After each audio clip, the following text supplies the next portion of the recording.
Hello everyone, and welcome to Andrew Broussard Watercolors. Today we are going to continue with palette exploration. This time looking at light red oxide, lemon yellow, and adding burnt umber into that. So while I get things set up, I'll tell you my ideas. First, we have a quarter sheet of Stonehenge Aqua, 100% cotton, 140 pound cold press. So just getting this nice and saturated with water. And from there, we'll put these pigments out. Now, it's kind of debating with this painting video with what I wanted to do. It's Monday evening or Monday night. I'd gotten home from work, took a nap, got up, decided to T-tone some cyanotypes. So those are rinsing in the other room right now. And I was thinking about the light red oxide yellow combination and how amazing it looked as a potential sky combination. Then from there, I was thinking what would be a good dark to create just tree silhouettes. Originally, I was thinking ultramarine and burnt umber, but in the interest of one color at a time and slowly kind of building these up and playing around with it, I shot that idea down. Also, I think burnt umber and phthalo blue would be great for the foreground, but we'll cross that bridge when we come to it. So that's my idea behind this one and the setup. I think that originally I had said maybe the next video was going to be the light red oxide, lemon yellow, ultramarine, and the raw sienna. But so there's a lot of kind of backpedaling and reapproaching, backpedaling and reapproaching. But I think overall, in the long term, in the grand scheme of things, this will be an interesting approach.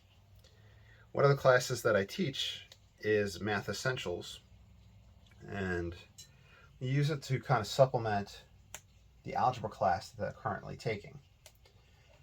And I feel like a lot of it is 3 steps forward, 4 steps back, where I'm going over a concept, I look at another concept, then I backpedal to reiterate that concept that we saw prior to it, just to ingrain it and make sure that it doesn't, it's not really seen, or that it doesn't really get lost.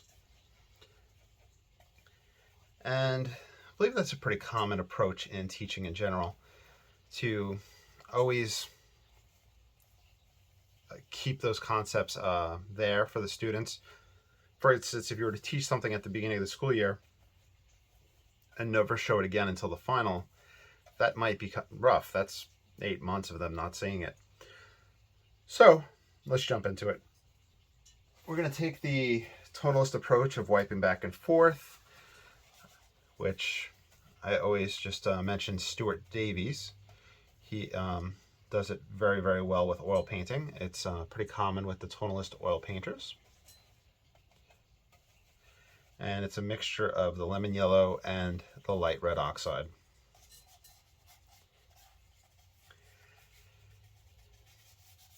So this is the medium hake brush. A lot of people are asking me what brush I'm using.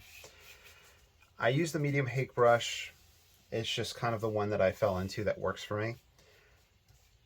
But I think in general, everybody should have some sort of large brush on their palette. Now, you may disagree with that, and that's totally fine. I may be completely wrong. But I think having either a hake brush, a squirrel mop, a large flat, a large round, just something for broad application is beneficial.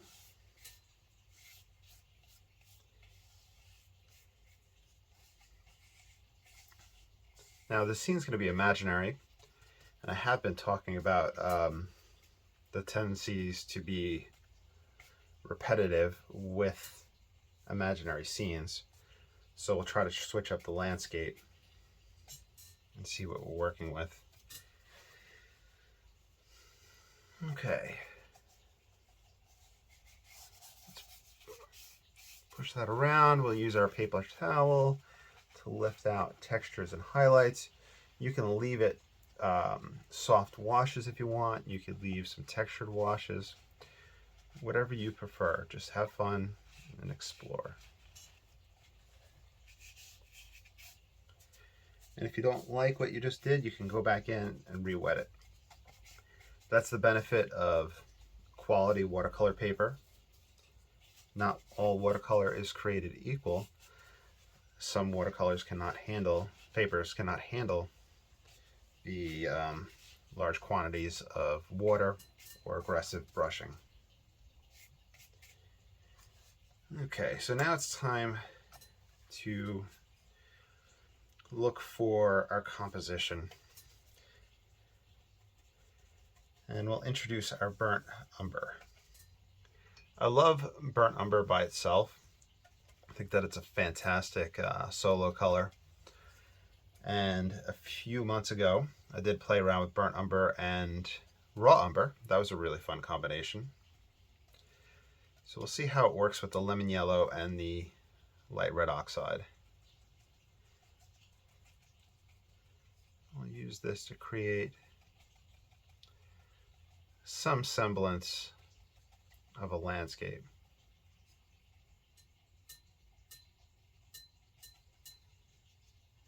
Okay, distant trees. Let's brush across.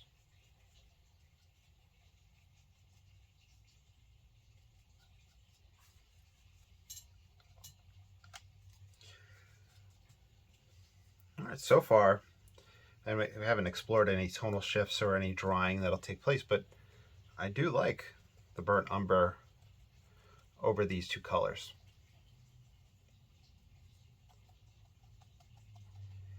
And I have been repetitive in the fact of saying that I feel like a lot of these have been geared towards autumn, evening or morning scenes. And I'm not sure if it's because of starting with the light red oxide with everything, or the time of year, which it's autumn, it's fall. Now we're going into winter.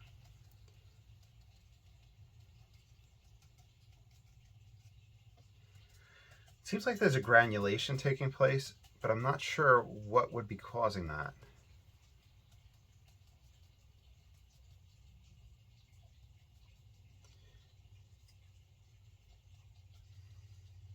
Let's make kind of a circular composition. And we'll have birds coming up probably at the end. I could switch that up and change it completely, but that's what I'm thinking about now. Burnt umber and the light red oxide. Let's see how that works together. Very strong. We can use that to create a set of warmth and help bring things forward in the picture plane.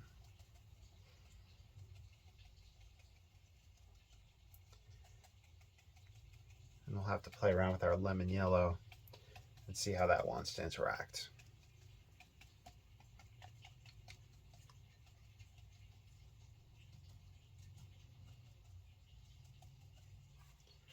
I'm going to put out some fresh lemon yellow.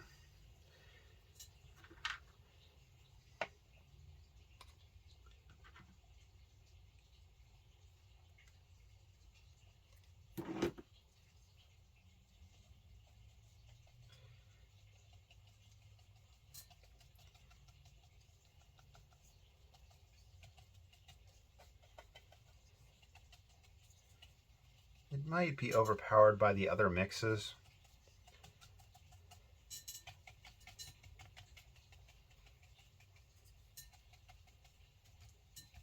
It almost seems a little muted, which is going to make me creep out into the inside of the scene, which will kind of hopefully not make everything feel too cramped. There we get a better look of the lemon yellow.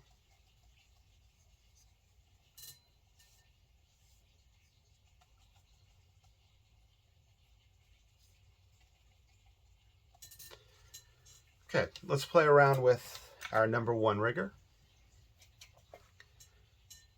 We're going to create branches, trees, tree trunks. Usually I'm just kind of going in with vertical strokes, and I know that it'll soften up, but here I'll get a little bit more playful with it. Like I said, it's Monday night, so I don't want to spend too much time. I don't want to stay up too late.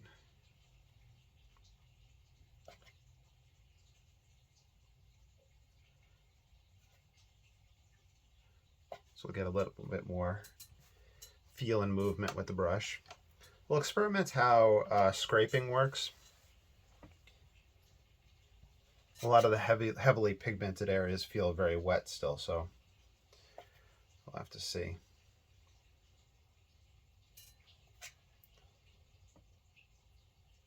And there's a Hudson River Valley painter that I'm going to have to start looking back at. John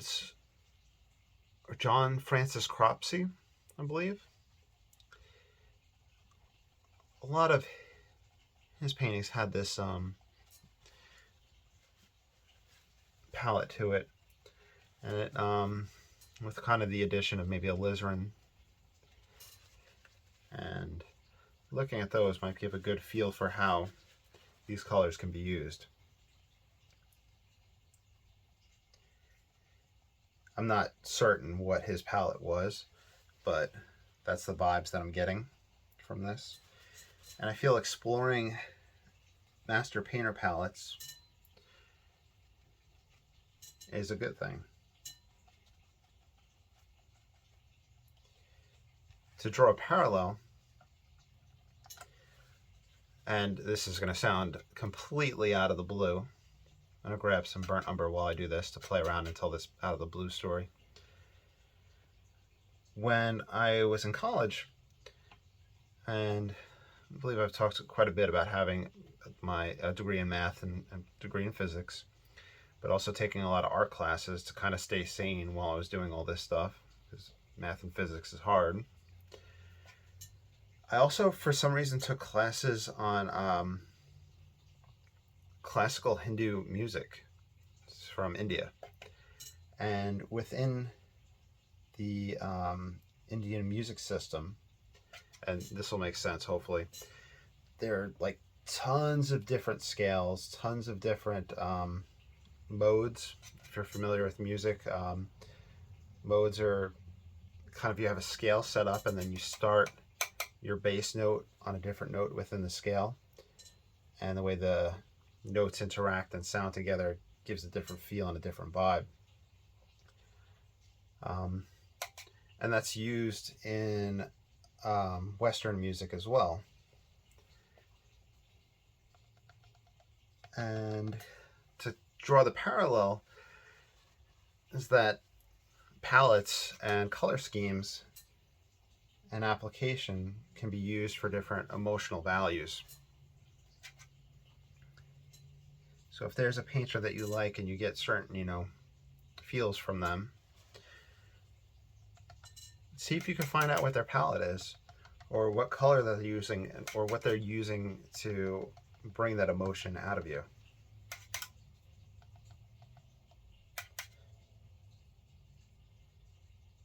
Is their use of soft edge, dark edge? Is it their use of a lot of different colors, just singular color, different tonal values? What is it that is drawing you to their work? And then remember, you could also like an artist's work but not mimic it in any way, shape, or form. There's realists out there that are absolutely fantastic. They're obviously very, very talented. But me personally, I just don't have any drive to paint super realism. I don't think I'd be able to sit there for hours on end, days on end on the same painting. But that's just who I am. You know, you'll learn about yourself and what you prefer and your applications in the art world. So back to the painting. Now we're looking at scraping. This is the pointed edge of a cut up credit card. We usually get backfills with it, but surprisingly we are getting some nice open areas. I did blot with the paper towel, so that's probably what's allowing that to happen.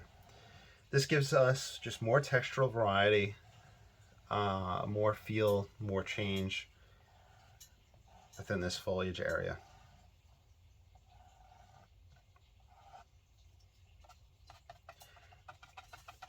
Just kind of pushing with the edge, creating a little texture down here. We'll figure out how we want everything to go. Rounded edge if we want to pull out a thicker trunk.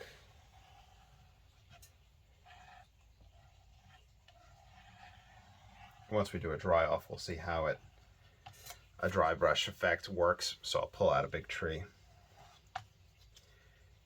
We could also have a tree falling up and out. I think I played around with this in the light red oxide and lemon yellow painting, and it had beautiful, stunning effects with the white against the light red oxide. So now that we're adding the burnt umber, we'll see how that affects this branch, this contrast. I'll grab that burnt umber and toss that in there.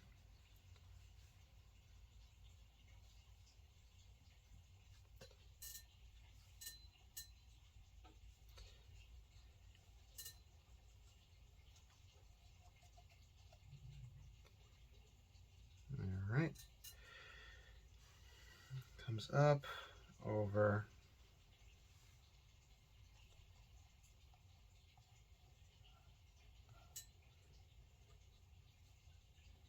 And we'll try to darken that spot. We'll create a little bit of reflection. If I can get more water on the brush.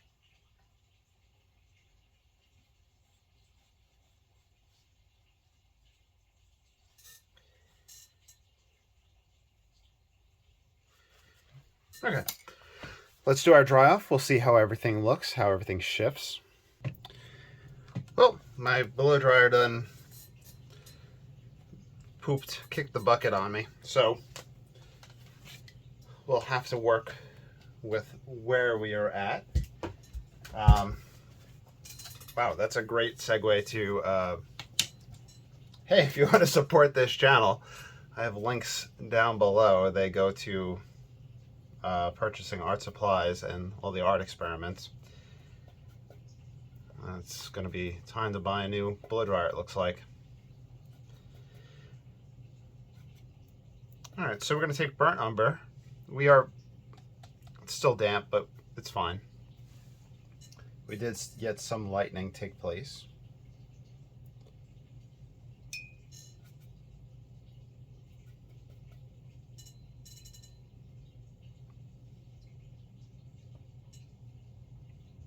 And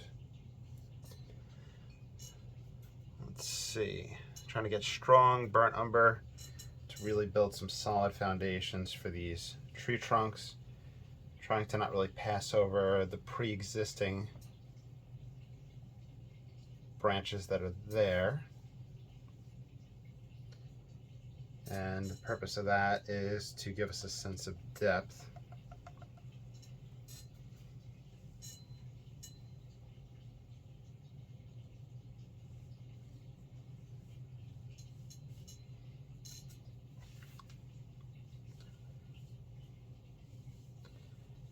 Let's really play around and build up this branch that fell down.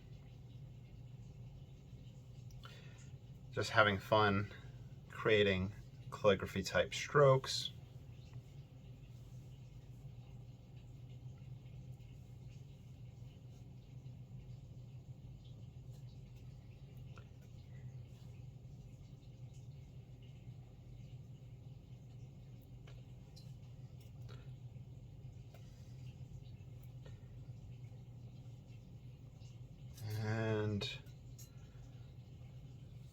then experiment with light red oxide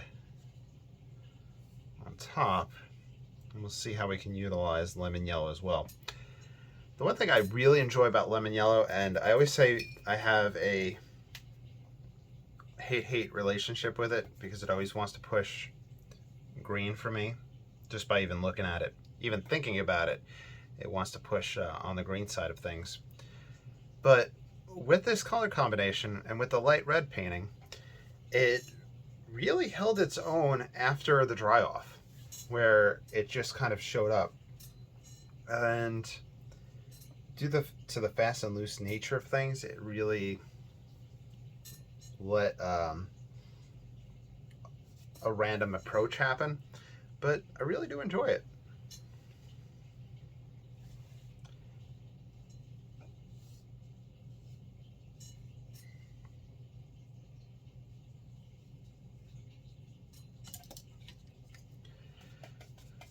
All right. Let's go through our colors for foliage. So this is burnt umber with the light red oxide in it. I really want to prevent being repetitive with the same color. I want to have some variation and tone within it. So let's grab some light red. See if we can bring that out more.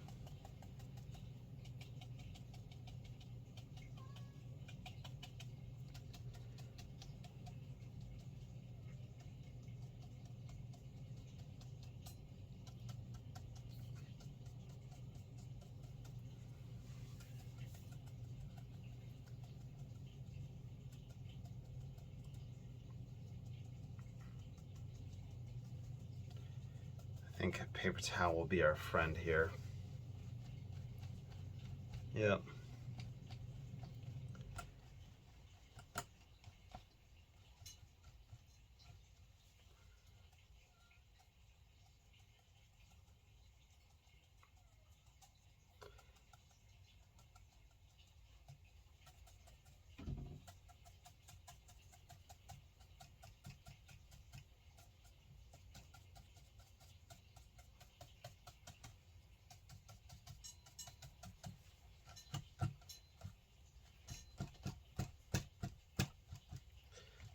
Okay. Lemon yellow. Let's see what we can get it to do.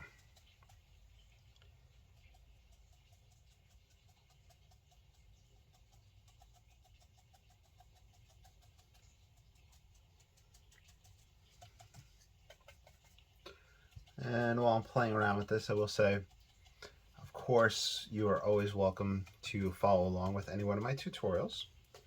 And you have my express permission to sign your own name onto it.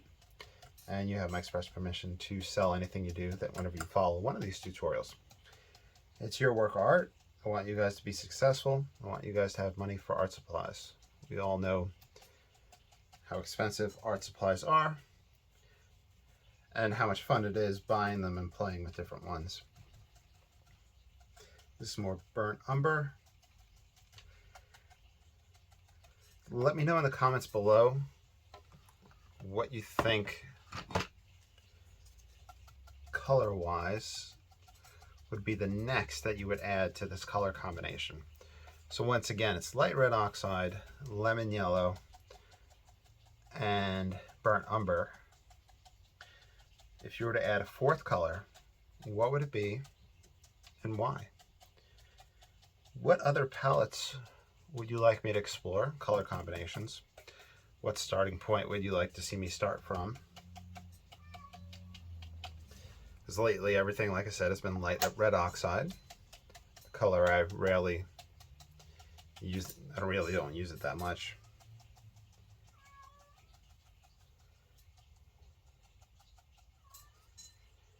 And unfortunately, I won't be able to do a dry off for us to see how it looks. I'll put it at the end of the video, like a 10-second clip of it. I'll have to take that picture tomorrow. Kind of bummed about that blow dryer, but it was going to happen.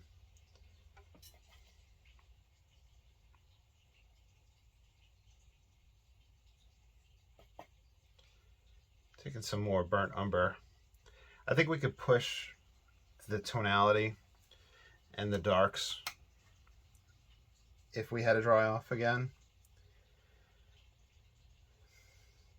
So this might be a fun one to revisit. Especially, like I said, it's Monday night, so not all there. But 4 more days till the weekend. 14 more days until winter break. Life goes by quick. So make the most of it. Paint, have fun, explore. If you're debating, trying to brush, and you think it's interesting, go for it. If there's a pigment that you're just dying to try and you're just sitting there thinking, oh man, go for it.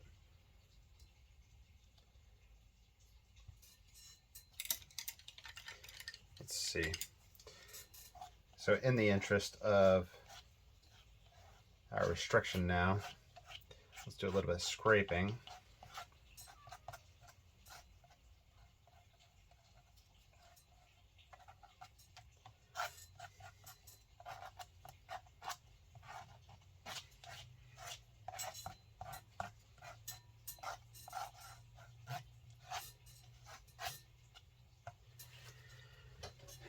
And we'll leave this at that.